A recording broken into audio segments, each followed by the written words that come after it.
I think it's so fulfilling and very fun to get someone who hasn't touched art since maybe middle school art class or high school art class and is like, wait a minute, coloring was really fun today. And, it's just for the sake of doing art. We're so excited to welcome Annie to the Modern Therapy Podcast. Annie is a licensed associate counselor on our team and recently became a licensed art therapist. Her work blends traditional talk therapy with creative expression, helping clients explore emotions, patterns, and healing in ways that go beyond words. Today, we're diving into how creative expression can support mental health, from managing stress and big emotions to building insight, resilience, and a stronger sense of self, and why art therapy can be such a powerful tool for people who struggle to verbalize what they're feeling. Let's dive in. We are so excited to welcome Annie today. Welcome. Hi. She's a therapist here at Modern Therapy who specializes in art therapy.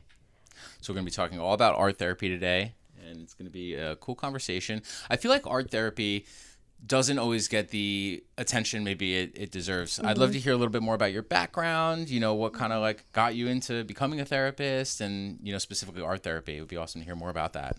I feel like art therapy is the misunderstood child, and because it's not spoken about so often and it's relatively new, that it's kind of like, what is that for people? I went into college knowing I wanted to do art therapy, and it just has been a calling since. Shout out to Susan, my high school art teacher, who was Aww. like, you should look in art therapy, because I was already considering counseling. And so that's how I got into it. It just has been a yes ever since. Every class I took, every internship, I was like, yep, this is definitely what I want to do. So I was very lucky to, know that and stick with that. Through my internships and work, I've worked with 7 to 70-year-olds, all benefiting from art therapy. I think a lot of people hear art therapy and they're like, okay, children.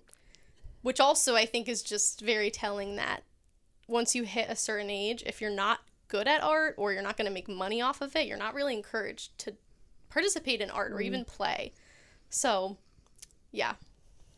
I love that. Let's dive into a little bit about using it with adults. I mean, you said 7 to 70, and you're right. Most people do think it's for little kids. It's not for adults. So can you walk us through some of the stuff you do with adults in art therapy?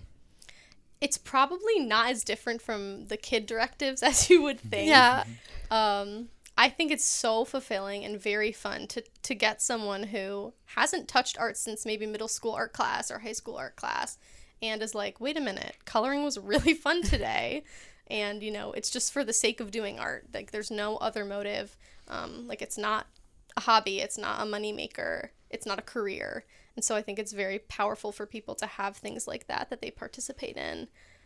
With adults, actually with anyone, I'll often give them the opportunity to completely free draw, pick their own material, pick their own paper, see what comes up. But I also have a ton of directives that we might do, like, something as simple as collaging a vision board or going outside and doing eco art with materials of the earth for $0, or something very specific like drawing a bridge. And through all of those in different ways, we can kind of assess and gather what might be coming up for the client.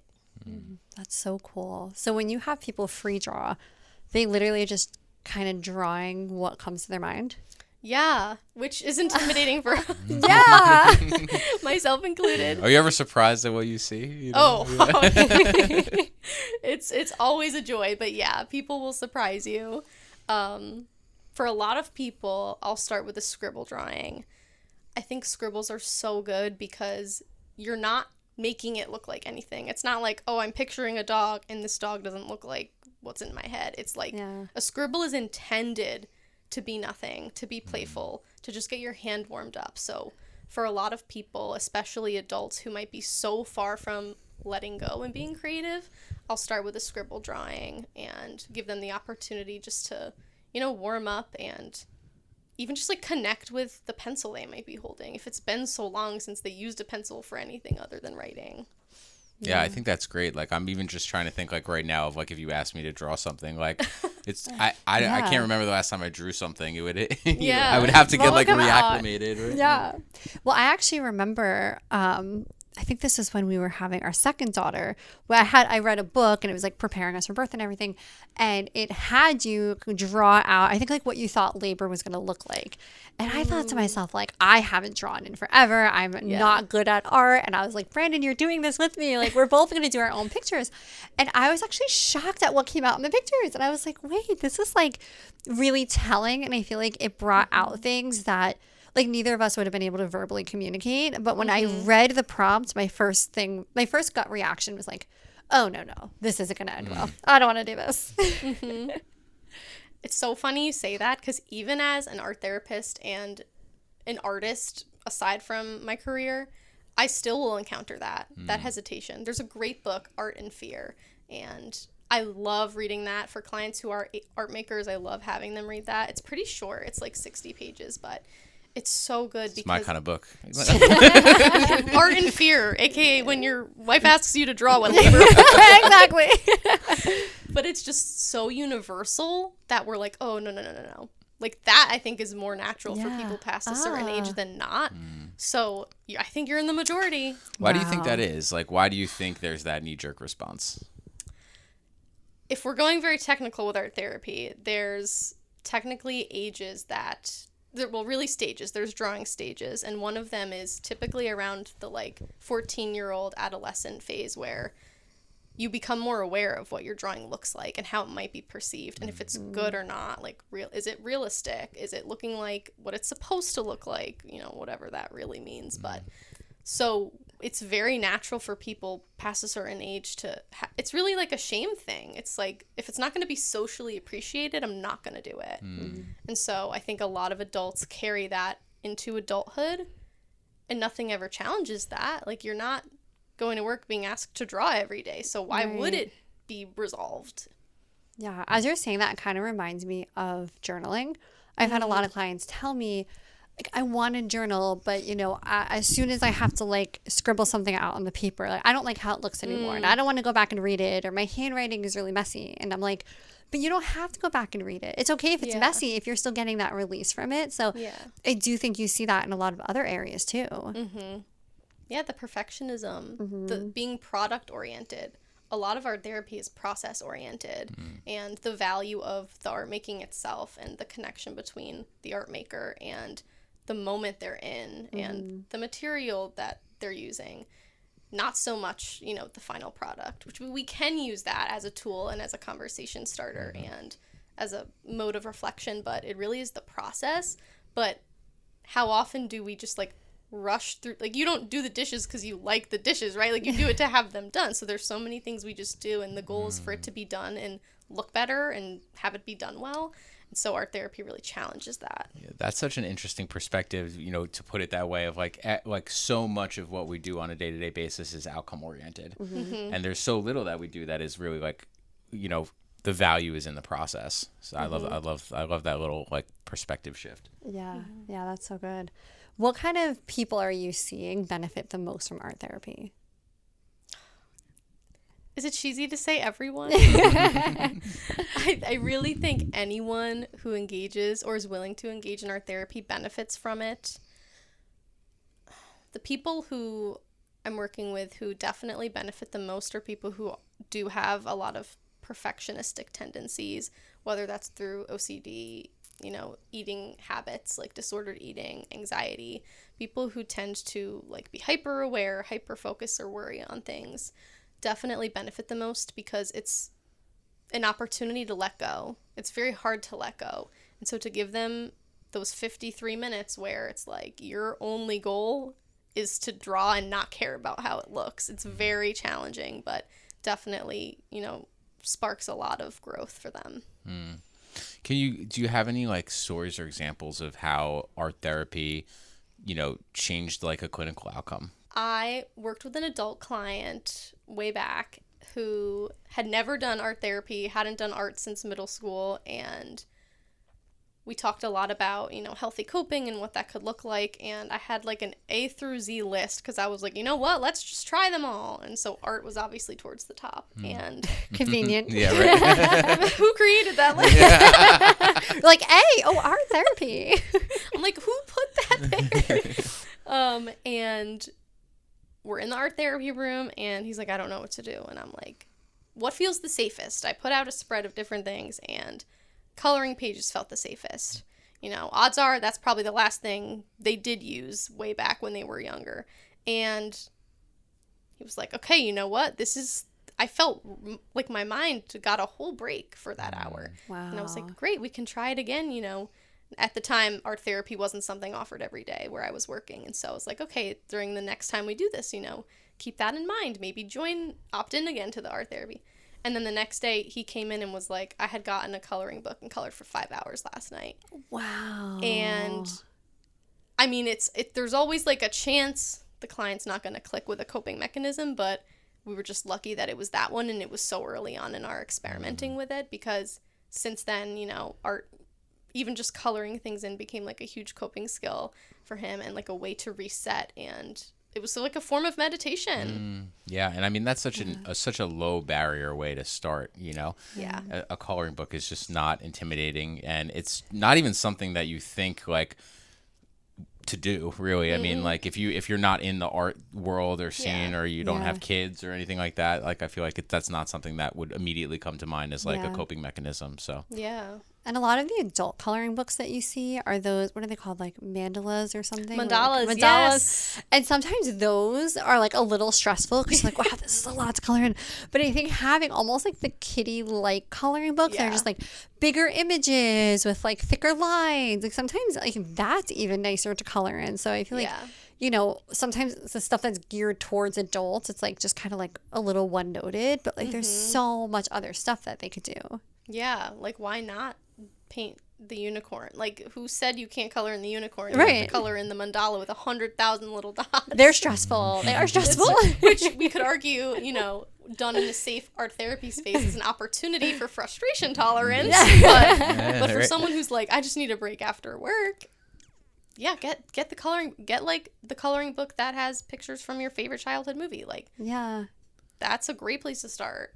So that if a coloring book is entry level, what is like the expert level art therapy exercises? It really depends on ability and access to resources. It depends. If you have a client who loves, you know, just coloring, it would probably be challenging for them to use like maybe clay or something more 3D.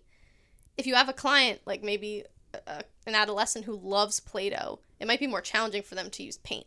So I think I can't give you an answer other than that. It's pretty individual depending on the client. Okay. But basically, whatever they are not drawn to, or perhaps the thing they avoid, that would be the more difficult. You want to kind of pick an activity that is something that they naturally kind of gravitate towards and they want to do. Yeah. And for clients, you also, especially if you're still in the beginning phases of therapy, you wouldn't want to, you know, overly frustrate a client with something super, super difficult right away. That's true. Yeah. So do you usually say, okay, here's a list of things that we could do together, and then they generally pick what they like best? Given that I work virtually now, I will usually ask what they have at home. Do you have magazines?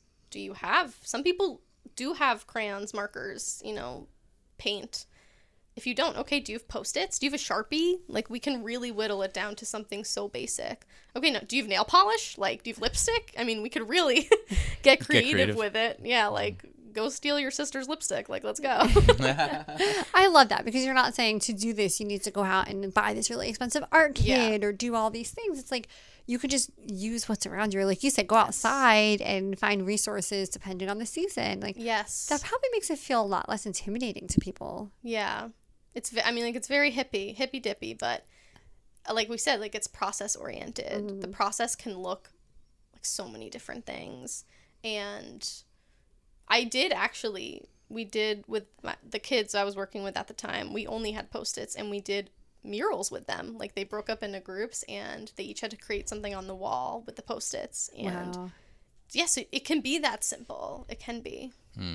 When you're faced with situations where you feel like clients, or you know, maybe even yourself, or you're running into like a creativity block, because you know, when you're doing art, you have to get into kind of like a state of flow. Like, what are some suggestions or techniques that you use to help people kind of open up those creative juices? That's a great question. If it's an emotional block, perhaps pivoting the directives, the tasks we're doing. Sometimes we are overanalyzing something and we need to step back from it. Even in like professional art classes, they will tell you like, don't look at the painting for too long. Like, go walk away and then come back to it. So sometimes stepping away from what you're doing and doing something more playful, like, oh, draw like your favorite. Like, imagine you got $1 million. Like, what would you do with it? Draw that. Like, something completely separate from what you're talking about. If it's a physical block, techniques like having them close their eyes while they're doing something, or using their left hand, or non-dominant hand. You know, getting them to what you're thinking about it way differently when you're doing it. Like, have you ever brushed your teeth with your other hand? No. Never. It's apparently good for your brain. Really? Yeah. Oh. Yeah. I'm going to try I get that. to try that now. Well, we know that anytime we do something new or novel, the brain creates new pathways, you know, builds neuroplasticity. That's helpful for a lot of things. It's building client competence and strength. And so getting them to do something differently. If I'm always drawing with my right hand, I'm so focused on what's coming out instead of my hand because I'm so used to using it. Yeah. That if I use my left hand, I'm probably thinking more about how my left hand is moving than what's actually happening. Right. Or having someone look at something and draw it without looking down at the paper. And so kind of separating them, because even as much as we want to be process oriented, sometimes we're still like, but I want it to look this way. You don't expect it to look that great when you're not looking at it. That's true. Yeah. How long have you been like into artistry? Forever. Yeah. Forever. I always loved art in school, and then in high school I took all the art classes possible as my elective, and then in college, actually, the requirements changed and you could minor in art or psychology for art therapy, but I kept the major in both because I really loved art so much and didn't want to miss out on the art history and, you know, fine skills classes. It's so cool that you got to like marry your two interests of psychology and art, and to do it in this setting. It's so great. When did you first realize, oh, this is going to be powerful in the therapy room? I think so. Until a certain point, doing the double major, you don't take an official art therapy class for a little while. And after I took the first one, I left and I almost cried because I was like, oh my God, like, this is so powerful. And just to be a participant of it, not the person providing it yet, I was like, oh, this is going to be so good. So I'm like, if it's like, I mean, I am an emotional person, so me crying might not be that profound. And this is why you're a therapist. So I'm a therapist. But I was like, wow, like, you hear it and you know that it's great and it's powerful, and then you do it and it's just totally different.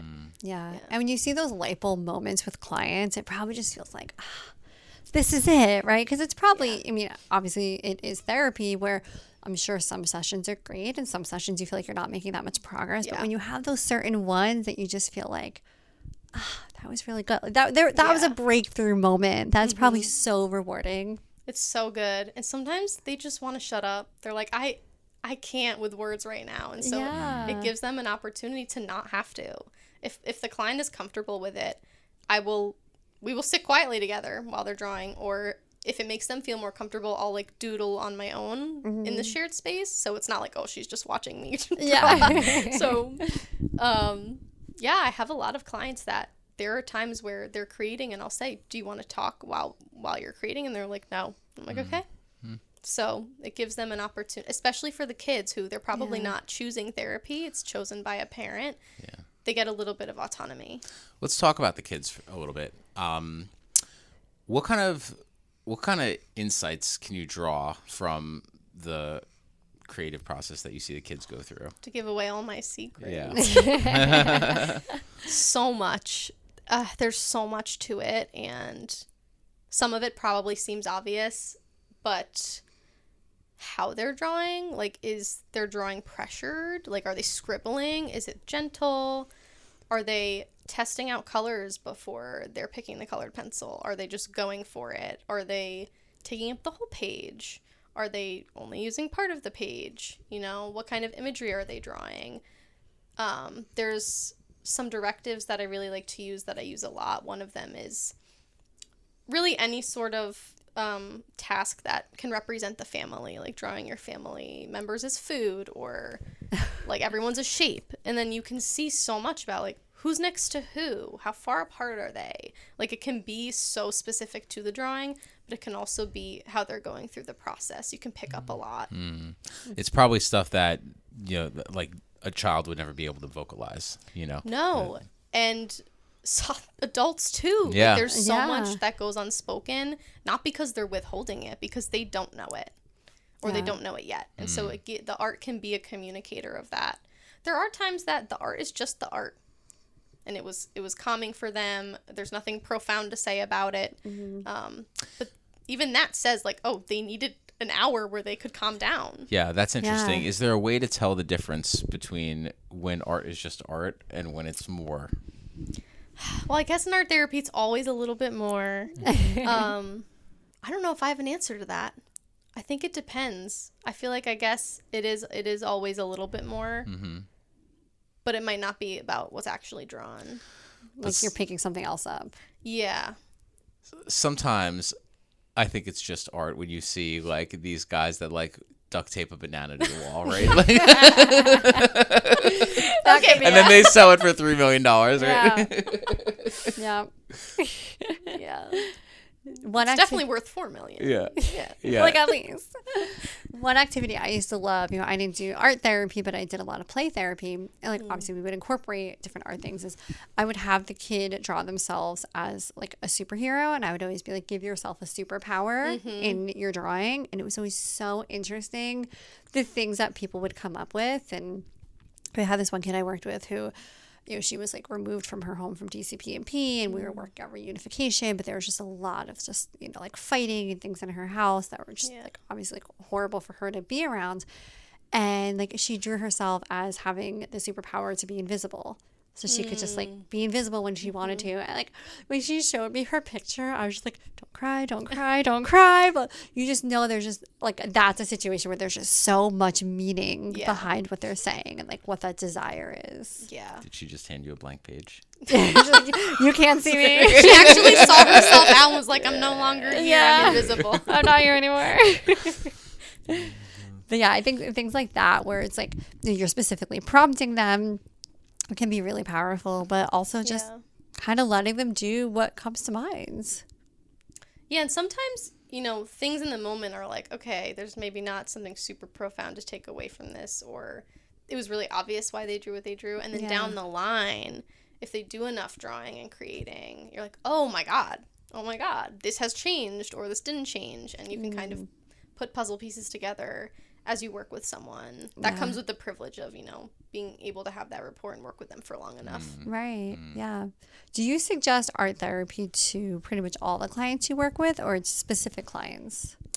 I inform all of them in the first session that I am an art therapist, and I usually say that if they're interested and want to do anything regarding that, they can always tell me. And then if we hit a point where I think something would be beneficial, I will suggest it to them. But I usually leave it up to them. Okay. At least at first. Yeah. That's probably so interesting to the people who maybe they're like coming to work with you. They didn't even realize that you're an art therapist. Yeah. And then they're trying something that they just wouldn't normally do. Yeah. Do you find that people are hesitant or usually pretty open when you talk about that kind of modality? They're usually pretty open, especially to start. I think once the creating starts, we hit a lot of that, like, this doesn't look good. And like, even though obviously I'm the therapist, you don't have to justify it. You don't have to be ashamed of it or feel like I'm judging, because I'm not. Please. I love to pull up the most ratchet things I've drawn and show them and be like, I made this and I'm an artist. Like, that's so relatable. Like, to normalize it, like, yeah, can I make a beautiful painting? Yes. I also scribbled this. It is what it is. So I think a lot of the hesitation comes when we're actually starting to create and we hit those social norms that come back up, or perhaps like shame of their perception of their own work and what it, like, especially if you're perfectionistic, like letting it not be perfect can be really challenging. Is it ever part of therapy to have them not show you their final product?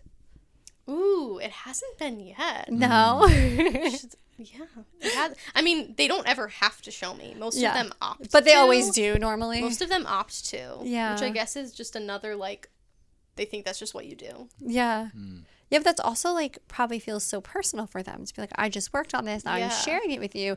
And maybe they're not sharing it with other people, but that's also part of that therapeutic relationship. Yeah, I guess I should be like, wow, they want to show me. Yeah. They don't have to. They don't have to.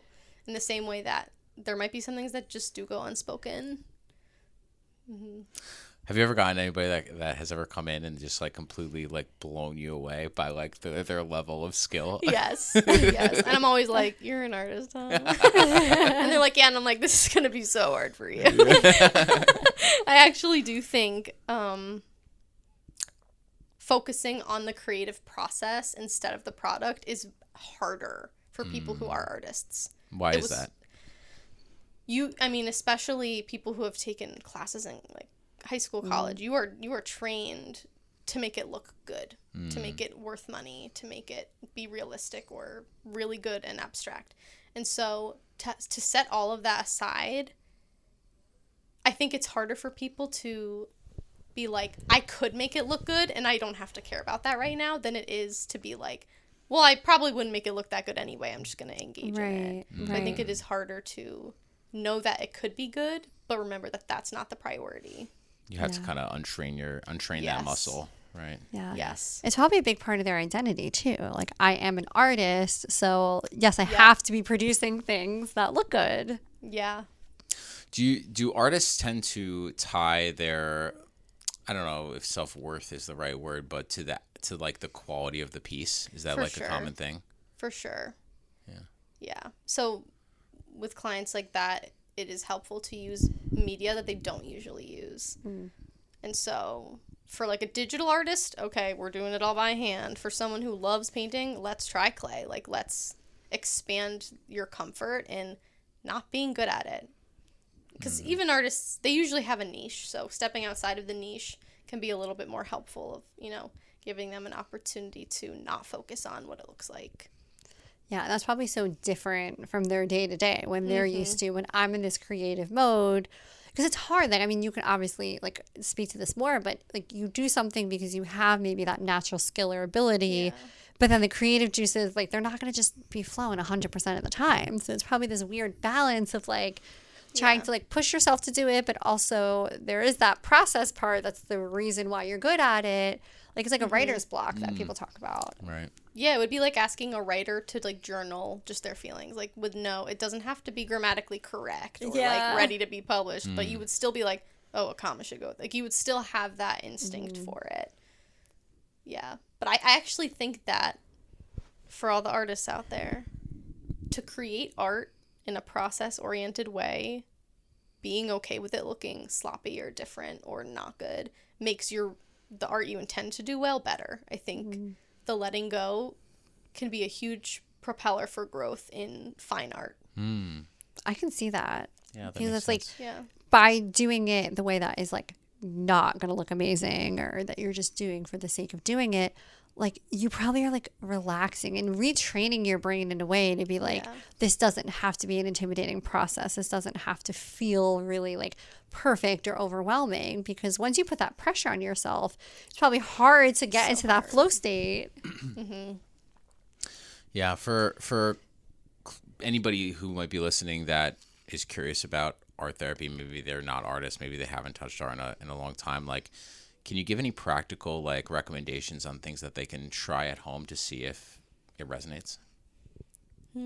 I mean, it can be as simple as the coloring book. Yeah. Really, whatever materials you have, like, even if it is like a singular Sharpie or an Expo marker, just do a scribble. Look at something and just doodle it without looking at the paper, or use your left hand, or, go YouTube something origami. Like, just get playful with it. Just like making contact with an art material, taking those even just 5 minutes to be not on your phone, to be not doing something that's quote unquote productive, is just so helpful and so healthy. I think for us we're in such a product-oriented world, just to do something for the sake of doing it in itself feels very powerful. Yeah. So you talked about, well, what did you call it when you said getting the materials from outside? Eco art. Eco art. I love that. Yeah. So what does that look like? What do people get when they're outside? It depends. Some people will like get rocks and then paint them inside. Which I look up your town law. I don't know. There might be some nuance. I'm not condoning any of I'm this. not condoning stealing landscaping from any place that I've participated in eco art, and I have done it with groups of people. And what I've experienced and done is when we go outside and when the weather's usually in those like middle seasons, like spring and fall, where it's temperate but there's color going on. Yeah. Just taking it can be just twigs, it can be twigs and grass, it can be flowers, petals, leaves, it can be so many different things, and oftentimes you will create something and just leave it there or let it get messed up, which in itself is another way to Wow. I don't know why, like, I don't do art, but I got anxious when you said that. Like, what do you mean? You just leave it there. No, I know. I mean, there are cultures, like Eastern cultures, that they make these giant sand mandalas, like these sand designs, and then they just let it blow away. And you're like, no, my God. And because they're so detailed. There's videos about it online. I wish I knew exactly who, what, where, but it is a thing, and it is very anxiety-inducing. Yep. That process, though, of just saying, that's truly, I am doing this just to do it. Yes. Not for any outcome, because I'm not getting an outcome. I'm not taking it with me. Yeah. That's next level. It's going to be dissipated. That's the next tier of art therapy. I think that is a pretty high tier. Nature in itself is art, really. And like, there's this whole community of people on Instagram that I forget what the name of the channel is, but they like are stick collectors.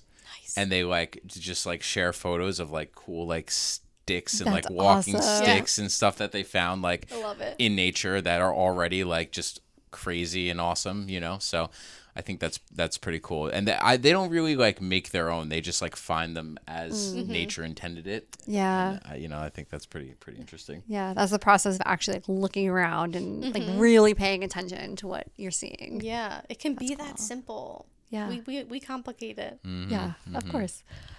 So we love to do a segment every time called Am I the Problem?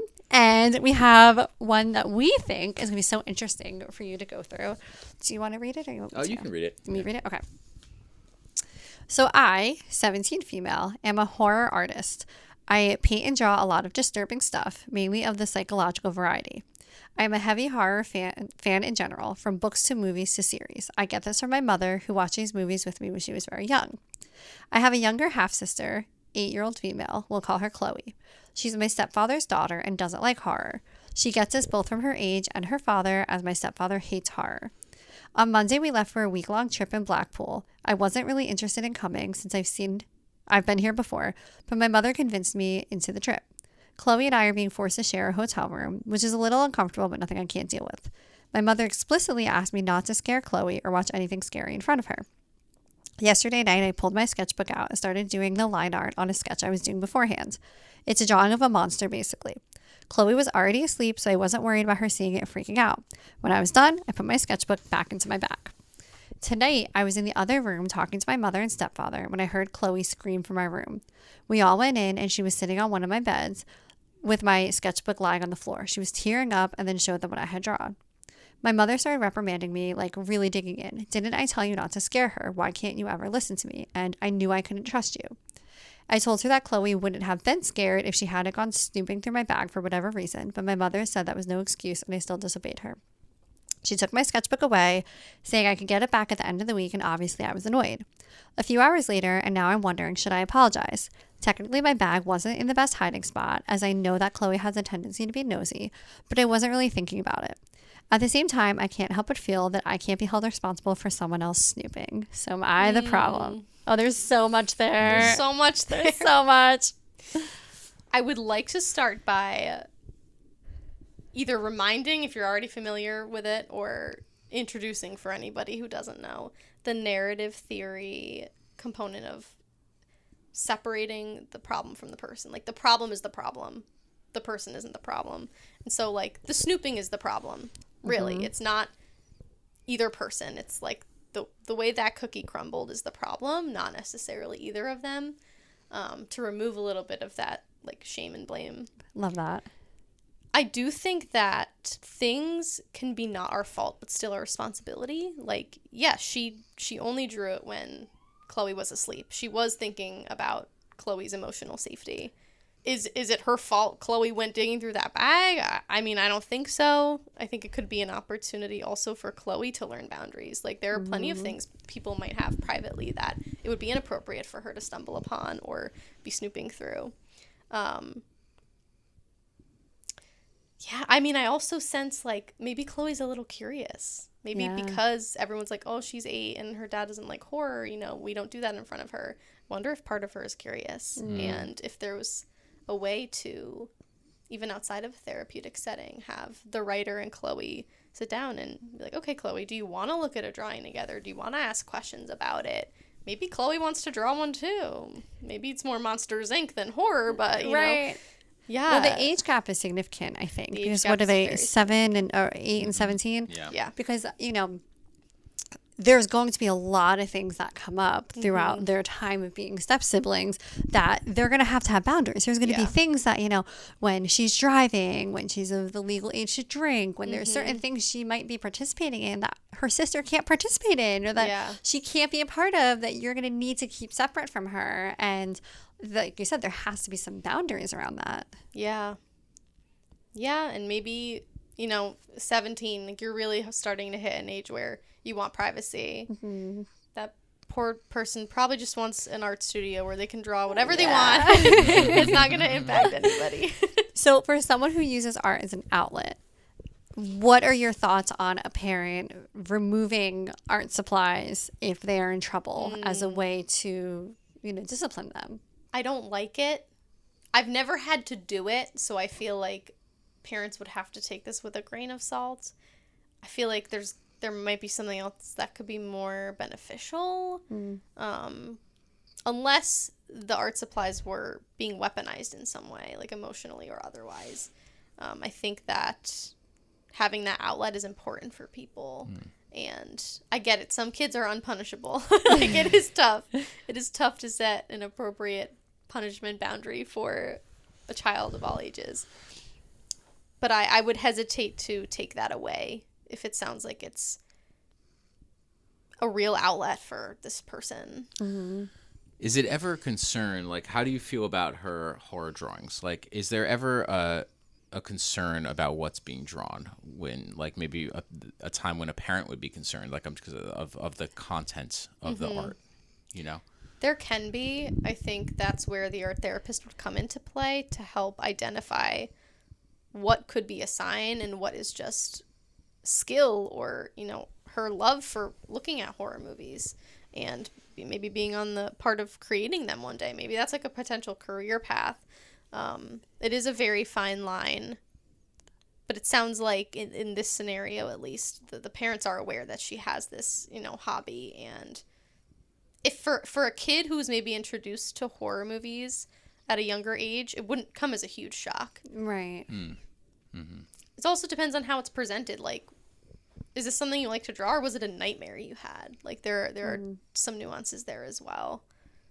Yeah. I do think it was interesting that she said, I got this love because my mom always loved it.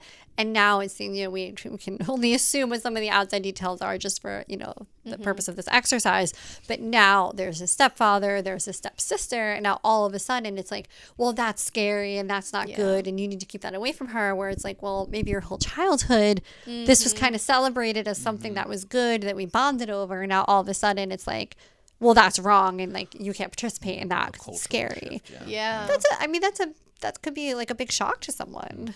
Yeah, a huge shift in the family dynamic. Yeah. So I would love to get them in a room and do a family Right? drawing. Get them all in here. You're going to go comment on it. Hey, you should give us a call. We have a lot of opinions. Yeah. Watching family participate in a drawing together is also, you can learn so much. There's so much going on there. Oh, that's probably really cool to watch. Like if you had them all working on a joint thing together. Yeah. Yeah. Yeah. probably say a lot about their communication style. Yeah, I'm sure. And Like who's making space for what, and is what you're drawing infringing on what I'm drawing, or are you respecting it? Or, yeah. Well, this has been so good. This is such a good conversation. Thank you so much for Yeah. having me. Thank you for coming and letting us pick your brain about art therapy. course. This has been amazing. Anytime. Yes, and if anybody is interested in trying art therapy or doing art therapy, Annie is available. Our website's moderntherapy.online. And yeah, highly recommend art therapy. It's great. Give it a try.